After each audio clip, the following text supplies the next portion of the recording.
So for section 5.7, we're going to talk about the mean value theorem for integrals. So the mean value theorem for integrals is basically when you're looking at your area under the curve, we're trying to find the location where if I take this area under the curve from A to B and I calculate the area, what would the average height, or where would the average height of all these rectangles, if I was doing a Riemann sum, where would that be located?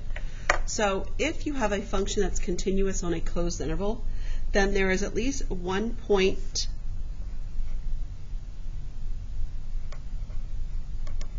at least one x value, or c, in that interval, such that from your integral from a to b of f of x, f of c, it is equal to f of c times b minus a. So like I said, we have this entire area, and what I'm trying to do is I'm trying to average it out. I'm trying to find the location, the x value, where the average height, if I was to draw an area of a rectangle, if I was to calculate the area of the rectangle, where the area of the rectangle would be equal to the area under the curve.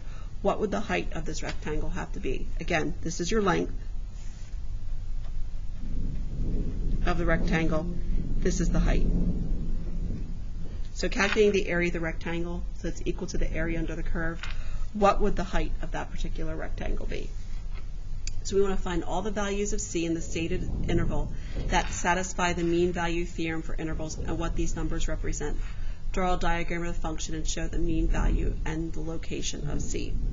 So again, I have f of x is equal to x squared, and I want to calculate the area under the curve from 0 to 2.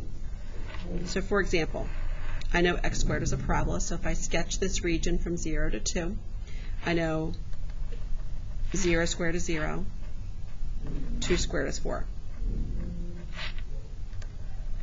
So I'm trying to calculate this area under the curve.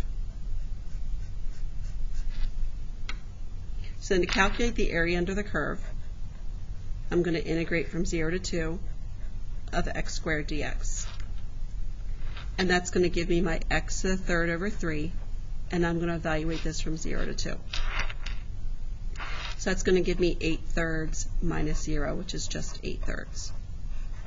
So I know the entire area under the curve from 0 to 2 is 8/3. So now what I want to do is I want to find that particular c value. So I've got the 8/3 is going to be equal to f of c times b minus a, which is 2 minus 0. So 8/3 is equal to, again, f of c, I'm going to take c, plug it into my function for x. So that's going to give me my c squared, 2 times c squared. So like I mentioned, your f of c, again, they're giving you that f of x is equal to x squared. So that's where I'm just plugging in c for x. So now I'm going to solve for c. So I'm going to divide by 2. So or multiply by half. So that's going to give me 4/3 is equal to c squared.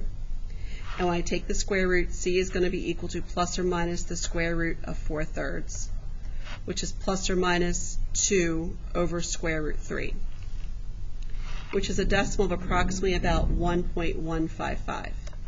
And again, I can eliminate the negative because I'm only looking in my interval from 0 to 2. So remember, this c, it's a particular x value. So what I've just found then at 1.155, at this particular x value, if I was to draw a rectangle at this particular height at 1.155, the y value at this height, that would be the height of the rectangle, would be equal to the area under the curve of 8/3. The average value of a function also applies to your integral. Again, you have to have a continuous function on a closed interval. Then the average value, or mean value, on the interval can be described as, again, taking your interval and dividing it 1 over b minus a. You're finding the average. So basically, when you take a look at this particular illustration, Suppose you have these waves.